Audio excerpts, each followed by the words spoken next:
Hello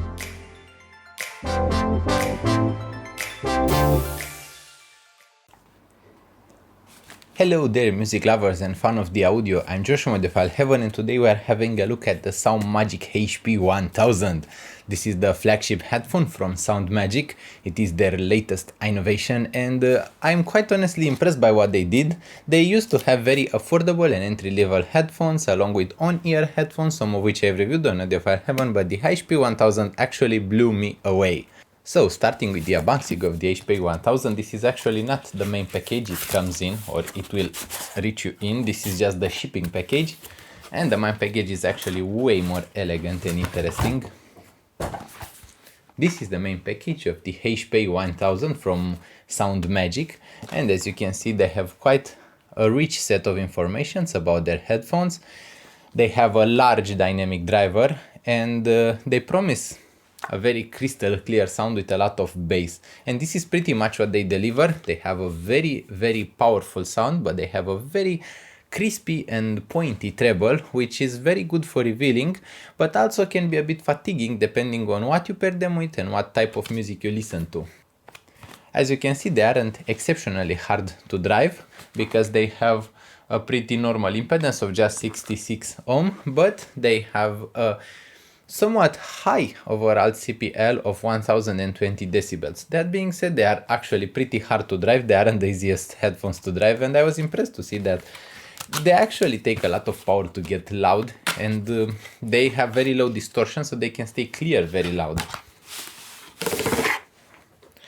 This is the package. This is the carrying case of the HP1000, and as you can see, it is a very practical carrying case. This reminds me of the good old days when I was reviewing Meze headphones, and they have similar good, interesting carrying cases. Also, Ultrason headphones have very good cases, but some other headphones come with no case at all or with very unpractical cases. For example, the Roson Re AD0 comes with a large Pelican case, but you can't really take that if you are going on a little walk. You need something like this. This is a good headphone for portability. It is also closed back, the HP1000, so you aren't going to be hearing too much of what is going on the outside.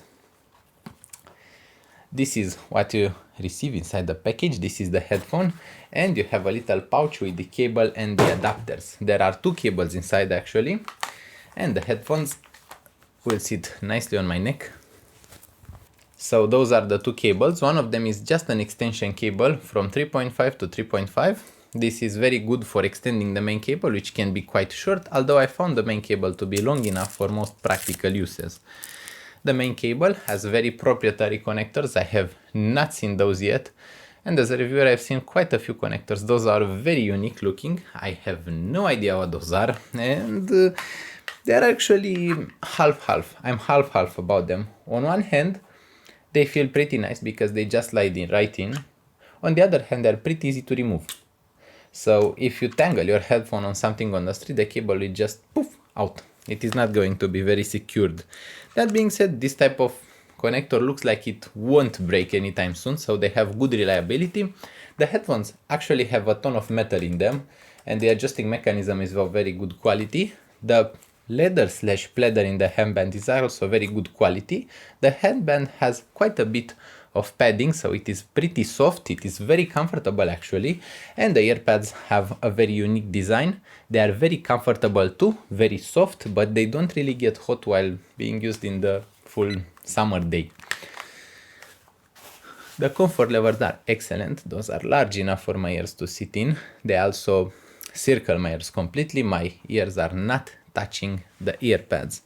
I am getting anywhere between 15 and 20 decibels of passive noise isolation, which is EM levels of passive noise isolation, which is pretty much excellent. I am basically barely hearing my voice while I talk. Those could very well make your next purchase for recording headphones, because you could wear them, they leak very little outside, you could blast death metal into them and nobody would have any idea what you're doing, and they are actually pretty nice in the design too. They're very simple yet elegant. They don't really try to do something they aren't. They don't really try to impress with the aesthetics where they couldn't. They just went with something that looks elegant but would fit with any customer. I mean, I would use them, and I'm a rock music fan. I found them pretty cool.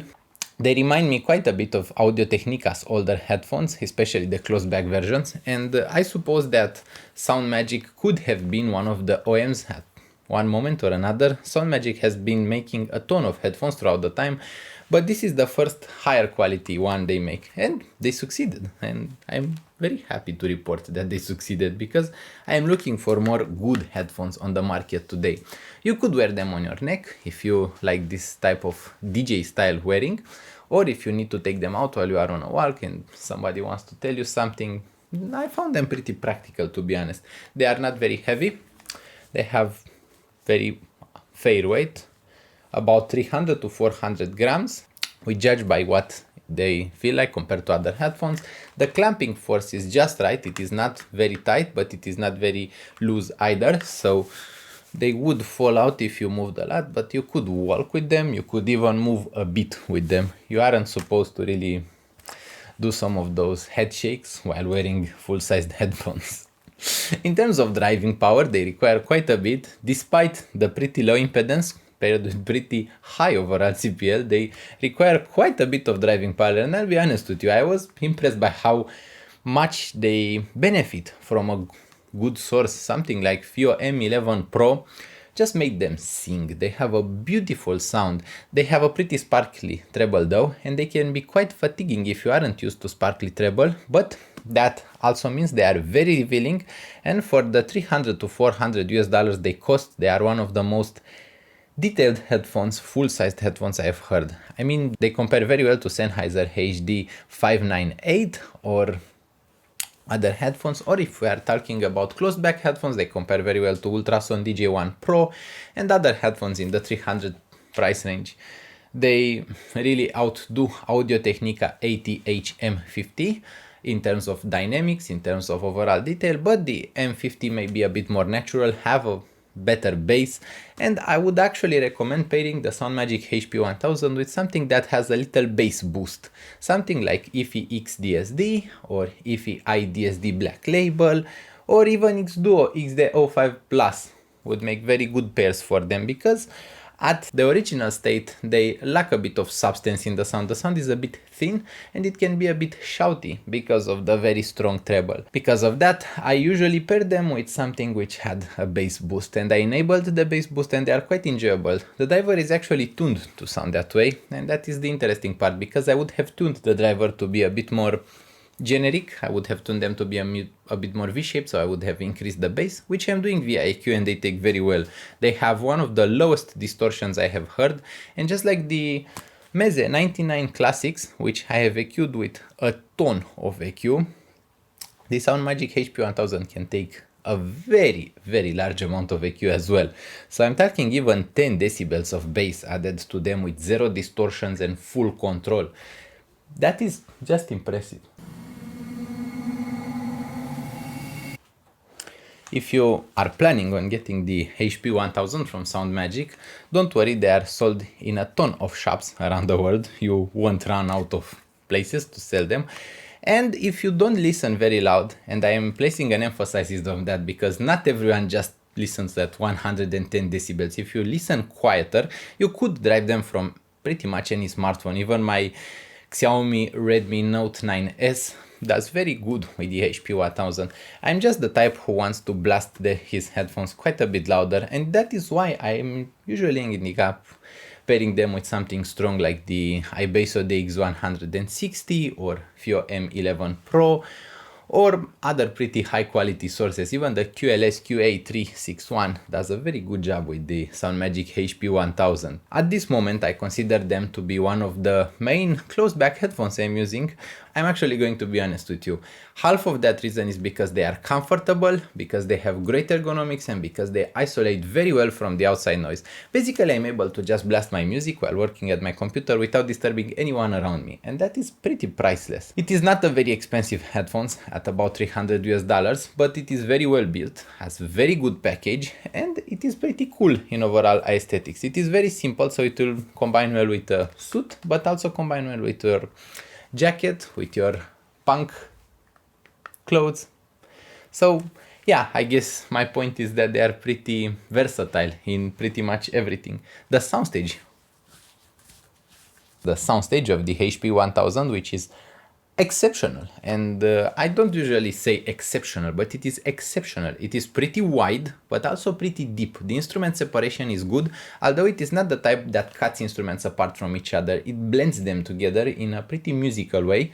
And if you don't mind the slightly sparkly treble, you get a lot of air in the upper treble. They don't really roll off early, which is pretty usual for headphones in this price range. They actually keep their treble extensions very high, and that can be said about the bass. The bass is able to go very low as well, which results in a pretty deep overall sound if you have something that can drive them well.